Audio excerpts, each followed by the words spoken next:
mga kababayan, ma'am sir. This is Jam, the Filipino channel, ang inyong pamingkod. So today is October 2, 2025 at nandito tayo sa may SM City, Makati. Dito yan sa may San Lorenzo, Makati. At dadalhin po natin yan sa may Jamaica Street, corner ng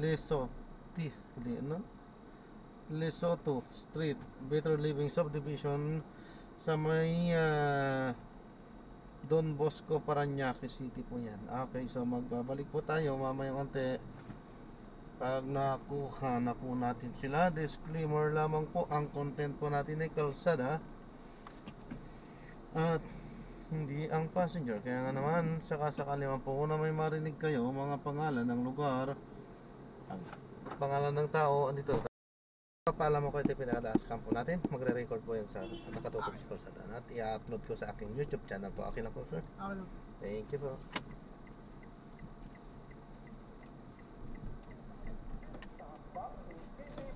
Para may sakatuparan ang Universal Health Care. Palalakasin pa po ng DOH ang zero balance billing dahil sa bagong Pilipinas, bawat buwan, mahalaga.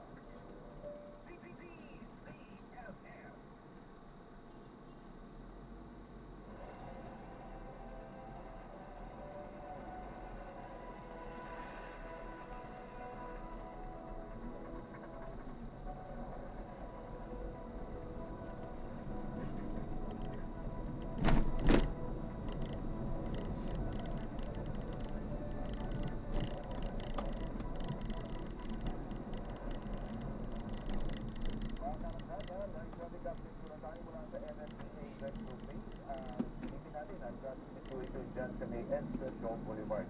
Unahin natin yun sa kaliwang bahagi ng inyong mga screen, yung medyo may habang pila ngayon na masakyan. Ito yung southbound lane ng Edson Boulevard. So ito yung galing ng Cubao, galing ng Ortigas area, papasok ng Mandaluyong at papunta ng Makati.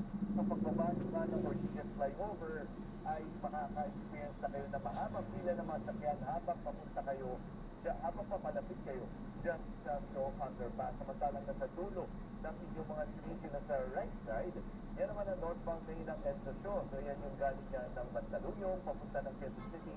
At dahil na rush hour ngayon, kung iyan galing sa trabaho, bumper to bumper ang galing ngayon habang papalapit kayo sa Ortigas flyover.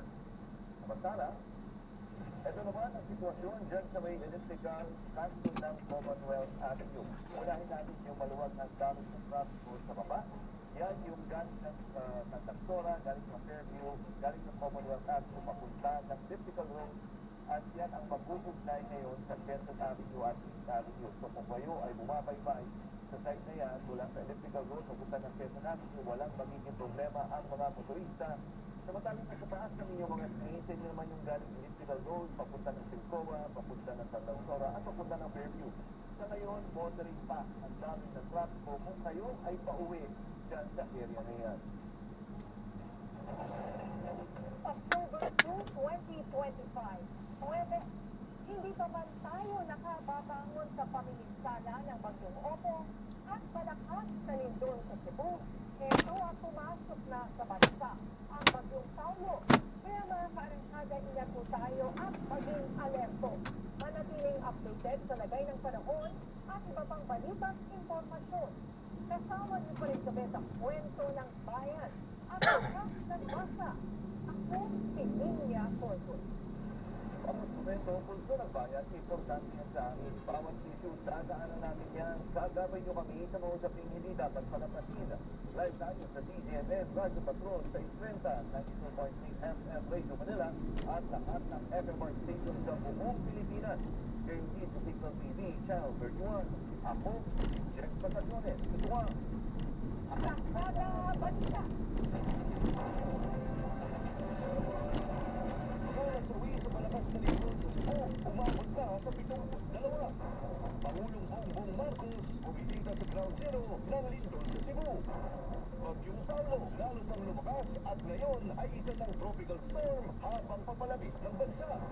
Pamilya Villar iniimbestigahan ng DOJ dahil sa umunoy kaanap ng kontratistang nakakuha ng bilyong-bilyong halaga ng proyekto sa gobyerno. Ilang celebrity nag-abot ng tulong at humiling ng panalangin para sa mga biktima ng lindol. tuloy-tuloy pa rin ang search and rescue operation sa mga lugar na naapektuhan ng lindol sa Cebu.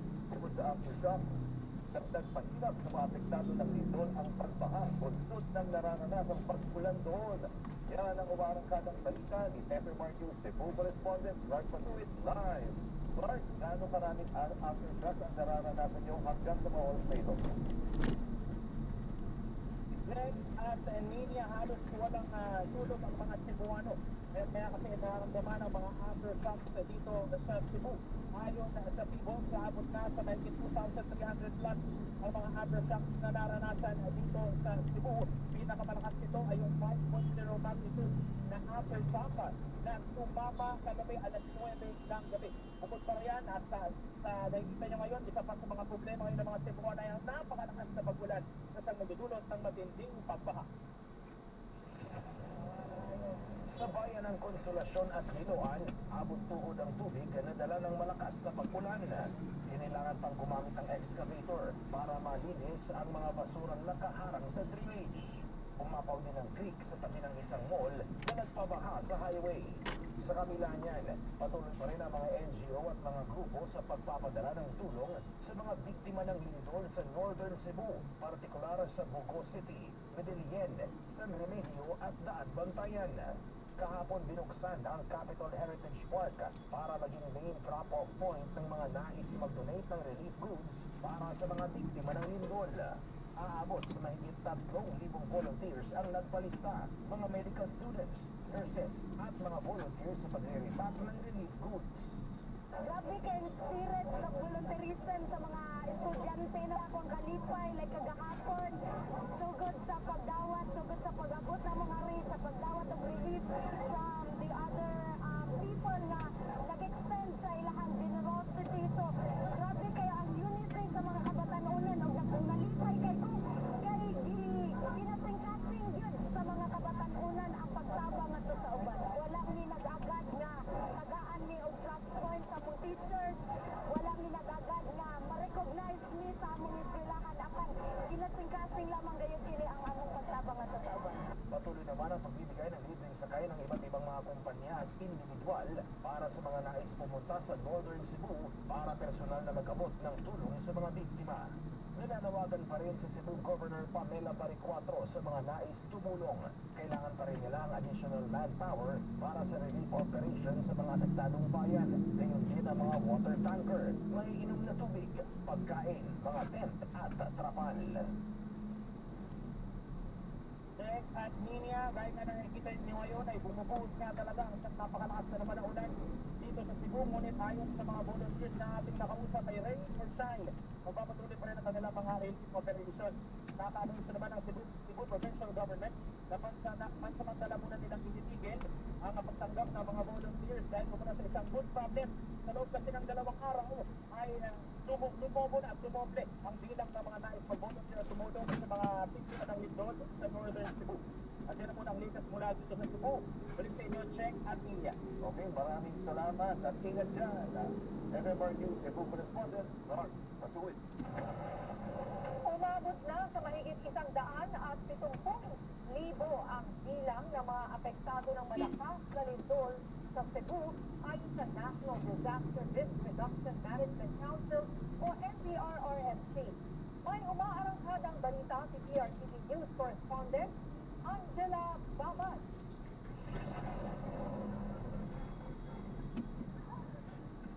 Sa pagtatapos ng kritikal na 24 oras mula sa pagdinig ng lindol sa Cebu, 170,959 individual o katumbas ng 47,221 na pamilya ang naapektuhan mula sa 53 na barangay. Ito ay batay sa report ng National Disaster Risk Reduction Management Council kaninang alas 8 ng umaga. Sa usapin ng bensala, 591 na kabahayan ang naiulat na totally at partially damaged. Dagdag pa rito, ang 87 na infrastrukturang napinsala, kabilang na ang mga simbahan, government offices, mga paaralan at mga negosyo. Bukod sa pagbuo ng mga gusali, nagdulot din ng lindol ng 2 landslide, isang sunog at isang ammonia leak. 4 na kalsada at 10 tulay ang naapektuhan, kung saan 3 kalsada at 6 na tulay ang hindi pa rin matadaanan. Dahil dito, 85 na syudad at munisipalidad ang nawala ng kuryente at 58 sa mga ito ay wala pa rin power supply.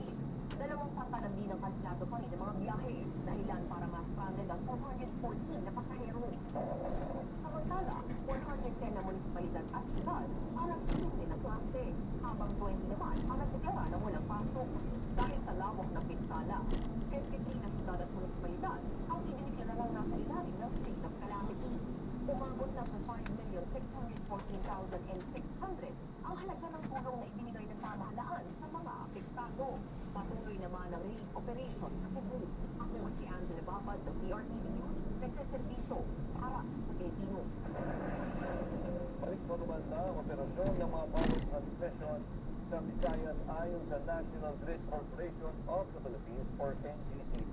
Matapos ang lindol, ito ay matapos ma-restore ang mga bumigay na power plant at transmission line.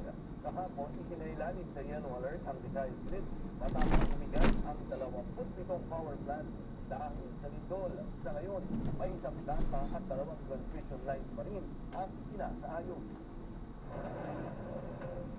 Nagtatupad na ng price freeze sa LPG at kerosene ang Department of Energy o DOE sa probinsya ng Cebu matapos ang lindol.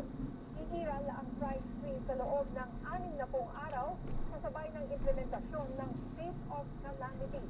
Siniguro naman ni Energy Secretary Sharon Garid ang mahigpit na pagmomonitor sa pagsunod rito ng mga retailer at distributor.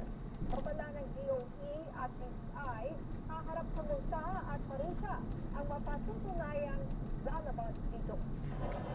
At yan, nakita mo yung kanina, yung sa live ni Clark Moon, marami sana tayo sa tayo. Pero no, ang lakas na ulan doon sa lugar nila.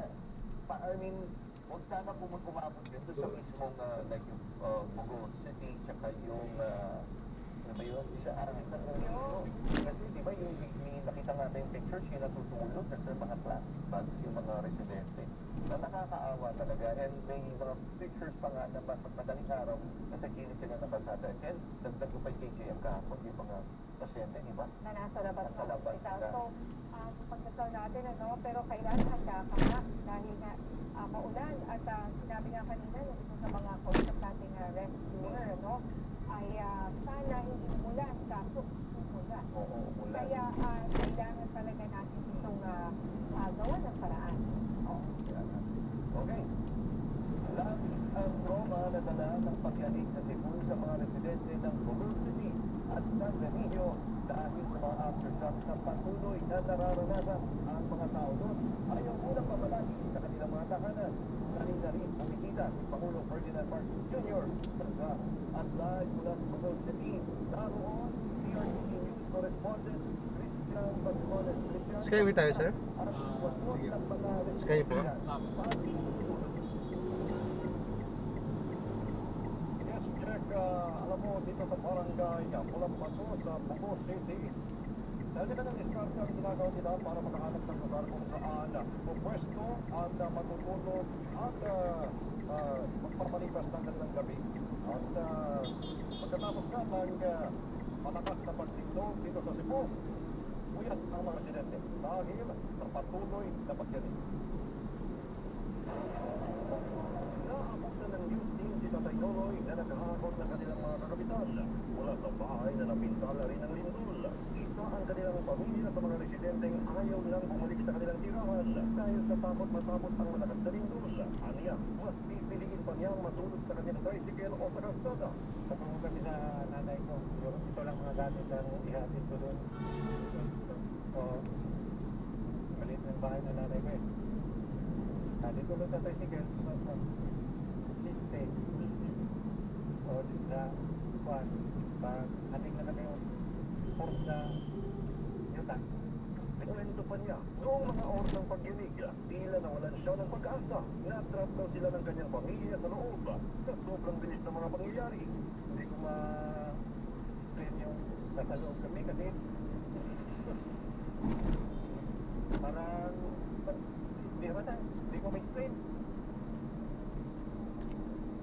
Parang patay na kami. Si Nanay Cherry naman, hindi na lamang sa taingin na pananalangin ang takot noong oras ng lindol. Isa rin siya sa mga gumawa na lamang ng paraan para makatulog sa labas ng bahay. Sabi ko, Lord, tulungan mo kami. Kung meron man kaming kasalanan, patawarin niyo kami. Kasi po, tao lang kami na makasalanan. Sabi ko sa kanya, Lord, kailangan huwag mo kami ilagay sa my Lord. Na sabi ko sa kanya, pwede ka lang sabi ko, wala nang iba. Dumating ang Pangulo kaninang umaga dito sa lungsod para sa assessment at situation briefing. Kinausap niya ang mga opisyal ng Cebu kasama ang mga kalihim ng bawat ahensya para sa ng bawat pangangailangan ng mga apektadong residente. Tapos nakapag-release kami na ang consensus ng vote from the Office of the President, yung ating the amount that I enumerated earlier, vote from the Office of the President and in the form of LGSS or Local Government Support Fund. I assure all of our local executives that this is not hindi ito minsanan lang ang initrapan. Baka naman isipin ninyo na pag-alis namin dito tapos na lahat. Hindi. Inanunsyo ng Pangulo ang paglaan ng pondo mula sa Office of the President. 50 million pesos na pondo para sa buong probinsya ng Cebu, 20 million pesos para sa Bogo City at San Remigio, 10 million pesos sa Bantahan, Daan Bantayan, Madridejos, Medellin, Santa Fe, Sugod at Tabubon. Check, patuloy ang ginagawang assessment ng NDRRMC sa sitwasyon dito sa Bogo City at sa lahat ng mga lungsod dito sa Cebu para mapanatili ang kaayusan ng mga lugar. At sa monitoring natin, may mga bayan pa rin ang napabalita hanggang sa ngayon. Wala pa rin kuryente. Kaya naman dito sa Bogo City, nakikita nyo naman po, walang kuryente ngayon dito sa barangay Ulapato. At may mga bayan din ang wala pa rin internet connectivity at the same time, walang supply ng tubig. Kung meron man, marumi at may amoy yung lumalabas sa kanilang mga triko. So, sa ngayon, kumusta naman ang weather daan sa kinatatayuan mo? Kasi kanina, si Clark Patuin, sa usap namin, pero siya ay nasa Cebu City, ang lakas ng buhos ng ulan. Yan ba may signs na baka bumuhos yung ulan? Or sana naman hindi, Christian? Nakikita natin dito sa bahaging gikan ng barangay Pulampato, medyo makulimlim na rin, no? At may kasamang pagkidlat ang nakikita natin ngayon sa kalangitan. And kung sakali, Christian, ano ang magiging remedyo nila dyan? Yes, minsan, pero I'm sure hindi sila magkakasin dyan. Napagplanuhan naman nila anong gagawin nila kung sakaling umulan mamaya. Paano matutulog yung mga residente dyan? Actually, Jack, yung mga kabahayan nilang bukas pa naman, no, yung iba nilinis na nila para kung sakali sila ay papasok sa kanilang mga bahay, ay pwede silang agad-agad na bumalik sa kanilang kabahayan. Pero yun nga lang, isipin pa rin nila yung trauma o yung takot na basta hindi naman sana mangyari ulit yung pag-unig. Kaya ang ginagawa nila, nag-iipagtayan sila sa barangay, o kanina sila yung barangay kapitan, no, para tignan yung sitwasyon ng mga residente na natutulog sa labas ng kanilang mga kabahayan dahil sa takot. Check. Tatanong ko lang, Christian, nasaan ka ba ngayon eksakto? Ikaw ba ay malapit dito sa mga bahay na iba-iba yung kulay Kasi nakita ko yung mga bahay na yan yan ba bumisita ang Pangulo kung saan may bumuhos na kumbaga row ng mga bahay? Yan ba yun? Tama, kanya unang pagdating ng Pangulo dito sa Bogo City, ito yung una niyang direktang pinuntahan para makita yung mga sitwasyon na pinsalang kabahayan dahil nga sa matinding pagdinig dito sa Cebu. And Christian, ano sabi nila, na-inspect naman nila yung mga nag-iwang maayos sa mga bahay dyan sa row house yan. Pakitirahan pa ba nila muna yan o hindi muna daw? Anong sabi ng mga officials dyan? Actually, yung mga residente mismo yung nakausap natin, Jack, no?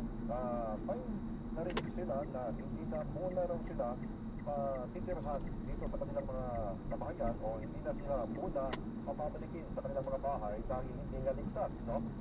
Pero mga kabahayan yung hindi pa naman ganoon ka laki yung pinsala pero sa takot at pangambangan na posibleng, kasi patuloy pa rin yung pagyanig dito sa Cebu, dito mismo sa Buto. Gaya mismo, Muslim, naramdaman natin yun ng ilang beses, while nandito tayo nagpo-cover, abay siguro, hindi pa rin sila makakabalik sa kanilang mga kabayan. Jack. Oo, and nagkaroon ba ng ilang families yung nakatira dyan? At this area na yan, so, doon sa mga nasirang bahay. At posible na hindi mo na sila makakauwi. Yun yung ating tinitignan kasi kanina sa pre-assessment nila, maraming mga pamilya yung hindi na nakatira pala dito, pero nakilala din yung kanilang mga kabayan, pero wala naman ang tao yung mga bahay, kaya medyo may pabago-bago ng figures ng bilang ng mga pamilya apektado nitong Lindol, Jack. So, paano ba yan? Itong mga kababayan natin, nasa likuran mo, parang tent lang yan, ano? At pag umulan, sigurado mababasa sila eh. Kasi yung hangin, hindi ba? So, ano ba yan? Kulang ba yung test natin? Ano bang kailangan pa nila dyan na Christian? Ayun nga, gaya ng maghingi ng gobernador mismo ng Cebu ng tulong, no, sa lahat ng ating mga kababayan sa buong bansa kung may gustong tumulong. Katulad dito sa Sunday, mga tents or yung iba gumamit na lang ng mga tarpaulins, no, para man lang magkaroon ng basta ilan ng gabi niya. Okay, muling tanong na lang sa amin, no, Christian, alam ko ikaw ina-assign dyan sa Bacolod City. Napasyalan mo rin ba yung hospital? Mas improve na ba yung situation doon? Kung para kahapon, nakita natin mula kay Jayat na yung mga pasyente ay nakalabas ng hospital. Kamusta na doon? Yun yung una, yun yung pangalawang inaanan rin ng Pangulo kanina, Jack, no? At pinaayos na niya, no? Nandun kanina si Secretary Herbosa para tignan yung sitwasyon ng mga pasyente. Yung iba, lalo na yung mga may watcher, pinalilipat ng ibang hospital, no? Para, sa DOH hospital mismo, para hindi maging siksikan yung mga pasyente doon sa pampublikong hospital dito sa Opo City, Jack. Okay, maraming salamat. DRTV News Correspondent Christian Bascones. Ingat kayo dyan. Samantala, nagpasa ang Senado ng resolusyon para hilingin na maisailalim sa cash arrest si dating Pangulong Rodrigo Duterte na kasalukuyang nasa The Hague. Pero posible raw mas lalong hindi pagbigyan ang interim release ni Duterte dahil sa hakbang na ito. Yan ang umaaranghadang balita ni Sandro Orchona. We have 50 affirmative votes, 3 negative votes, and 2 abstentions. If our resolution 144 is hereby adopted. Lusot na sa Senado ang resolusyon na naghahayag ng pagnanais nilang sana ay ilagay sa house arrest ang dating Pangulong Rodrigo Duterte imbis na sa kanyang iitan sa The Hague. Kabilang sa mga pumabor ang 15 mga senador. Git nila ito ay for humanitarian reasons. But one thing we don't want to do, no, is to see the former president suffer as if it is a punishment when he has not been convicted. Bagay na hindi naman tinanggap ng tatlong di pumabor dito. Kapag ordinaryong lolo ang inakusahan ng nagnakaw, pwedeng kulong agad at di makapagpiyansa. Pero dito, gobyerno mismo ang lumalaban para bigyan ng house arrest ang isang taong akusado ng mga napakamabugang krimen. Dalawa ang nag-abstain kabilang sina Senate President Vicente Soto III at Senator Rafi Tulfo. Should be proven na meron po siyang sakit. Kasi yung po yung lumalabas sa balita na po siya matanda na siya, patay, nakatulong. Then, big stroke, I'll cast my vote as yes. Pero, without proof, kaya nga talaga, ang totoong pangyari, in our state. Sa kanyang ex-account, sinabi ni ICC Assistant to Counsel Attorney Christy Conti na counterproductive ito at maaaring mag-backfire. pati din ng ICC na isa sa co-perpetrators na iniimbestigahan nila ay pumabor din sa naturang resolusyon sa Senado kung kaya't maaari itong self-serving at maaari itong panghihimasok at pagsasantabi ng independence ng ICC. Maaari rin daw maging dahilan ito para hindi igawad ang interim release lalo't patunay ito na may impluwensya pa rin si Duterte. Ako si Sandro Ochona ng PRTV News, nagsiservisyo para sa Apo. Pilipino.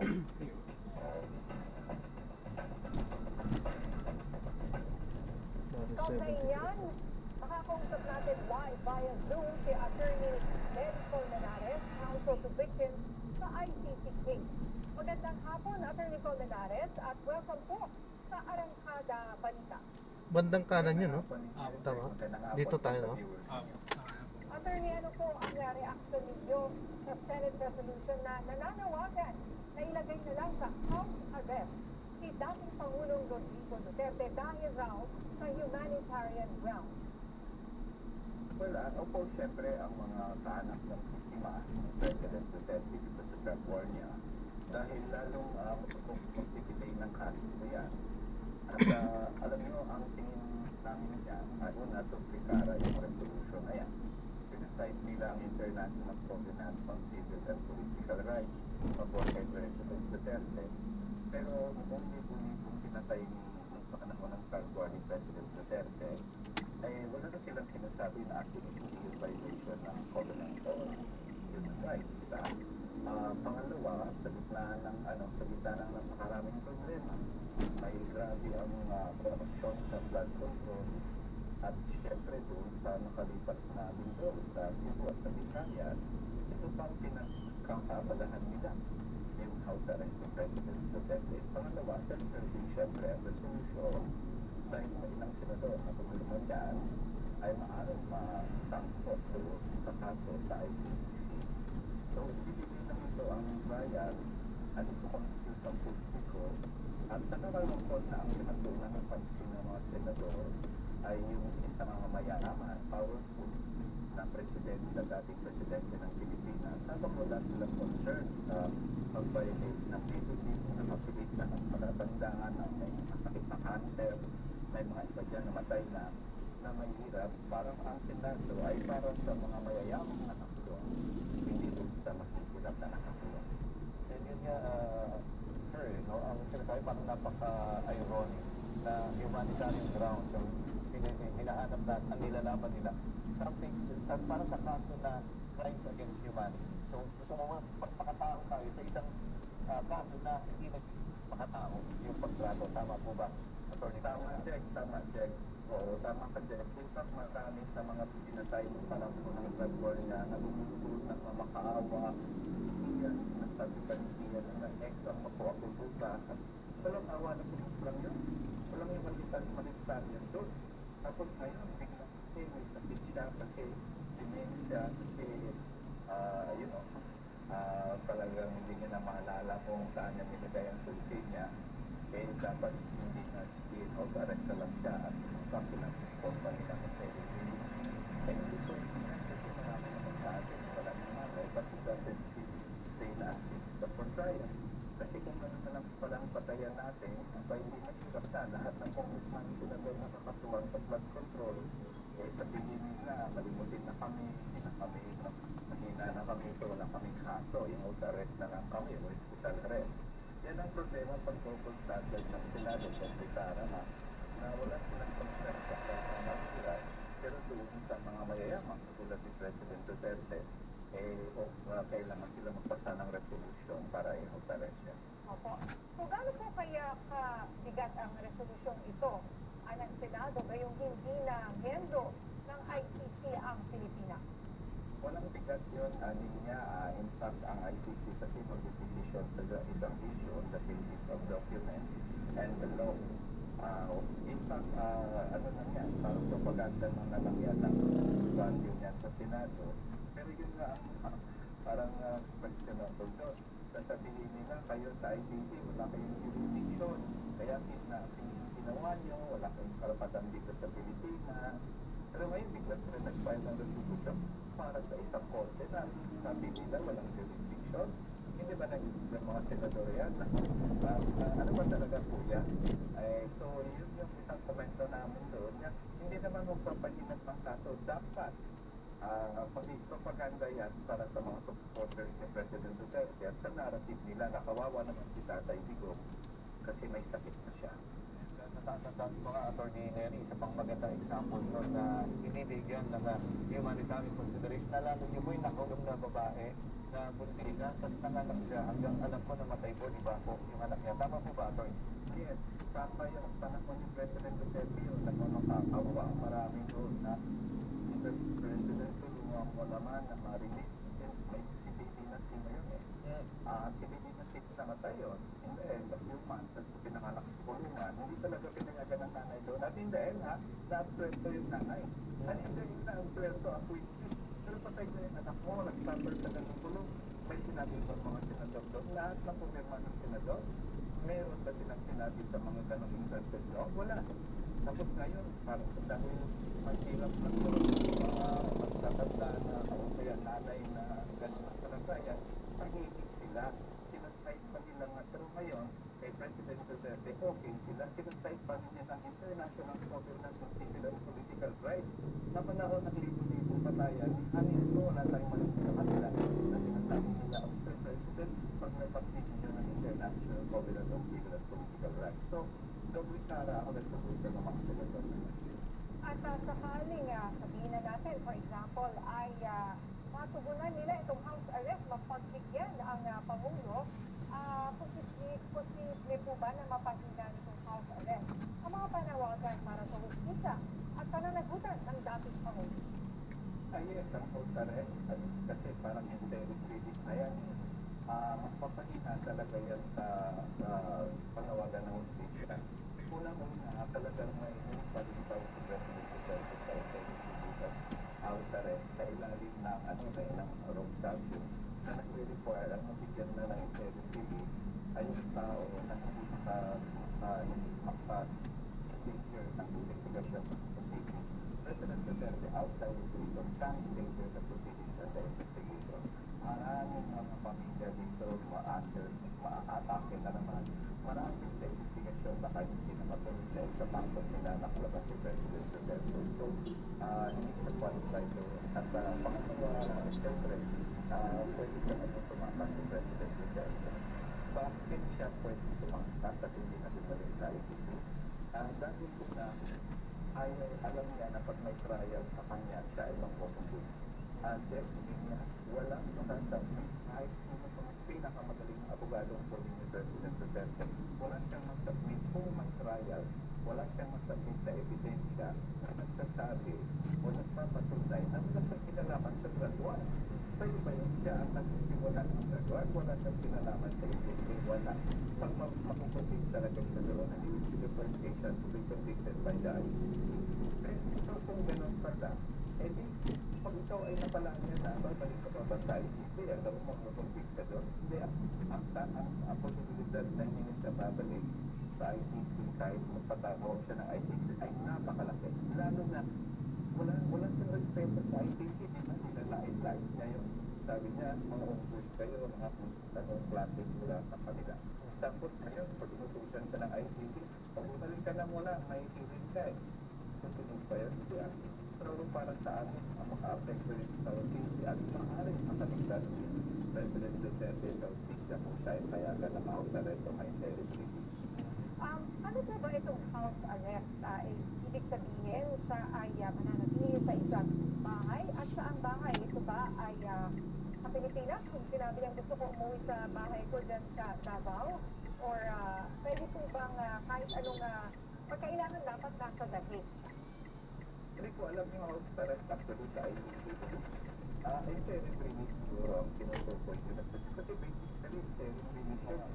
I don't think, hindi naman malinaw sa kanila kung anong gusto nilang gawin yun. So I don't think naman na malinis siya at kung malinis man siya, I don't think he will be allowed to return to the scene of the crime.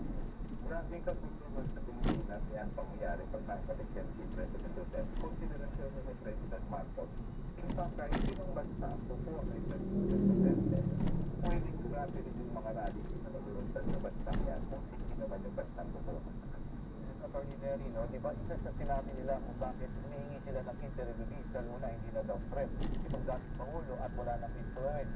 Pero hindi ba dahil sa resolution na ito, pinapakita na definitely may influence pa rin siya at malakas pa rin ang influence niya dito sa bansa. Yun ang pinakita ng abogado niya, mahina na daw si President Duterte, wala ng political power yan. Hindi na siya influential dahil hindi na siya presidente. Ito pag tama kasi, ito patunay na lakas pa rin yung President Duterte. Hindi lang yan, marami ng senador na naipanalo niya ng 2025 election. At saka ang daming pera ng mga Duterte. Hindi pa naman na-investigahan yung mga flood control projects sa Davao. Hindi pa na-investigahan kung saan niya dinala ang halos 4 trillion na inutang niya ng panahon. Inutang niya ng panahon niya. Ang na-account pa lang 2 trillion. 4 trillion lang. Hindi pa nahanap ko ang ginawa sa confidential fund niya 5 billion pesos kada taon. So lahat yan napakayaman, napaka-powerful, napaka-influential ng presidente na yan. Kasi hindi siya kaawa-awa sa punto ng mga nangungina pinapakita ng abogado niya. So yan, tama ka dyan. He is still a very powerful person dito sa Pilipinas. Alright, baka may mensahe po kayo sa mga biktima dito po ng crimes against humanity. Dito po sa nangyari po ito kasi siyempre nagulat rin ang lahat dahil maraming nagulat dahil mga senador ang nag-file pa itong ganitong klase ng resolution. Ano po? Pero sa mga biktima, so nagulat din kayo ang iba sa mga kaanak ng biktima sa kabinuto ng mga senador dito, nagulat kayo. Nang pinatay yung anak nyo, magulang nyo, wala silang sinabi. Pero ngayon nakakulong yung President Duterte, meron pa silang resolution sinabi. Pero ganito lang ang mensahe ko, tuloy natin ang laban. At sa lahat ng mamamayan, kay Pro Duterte, tao pro Marcos, tao pro Lili Robredo, it doesn't matter. Ayaw natin lahat na maulit yung nangyari ng drug war na kami. Linggo-linggo, patay sa liwansan. At ayaw natin ang anak natin na naglalakad ng sakali na EJP o kaya ma-red tag o kaya ma-huli o makulong. So, sana naman, suportahan natin ang panawagan ng mga biktima ng justisya. Yun lang naman ang hinihingi nila sa ICC na pinagkait sa kanila ni President Duterte ng panahon. Maraming salamat po. Alright, maraming salamat, Attorney Mary Colmenares. Thank you. Sa ating pagpapalik, SSS, PSRS at iba pang financial institutions handang magpautang sa mga naapektuhan ng Doon sa loob, Marami pang maiinit na balita sa pagbabalik na Arangkada Balita.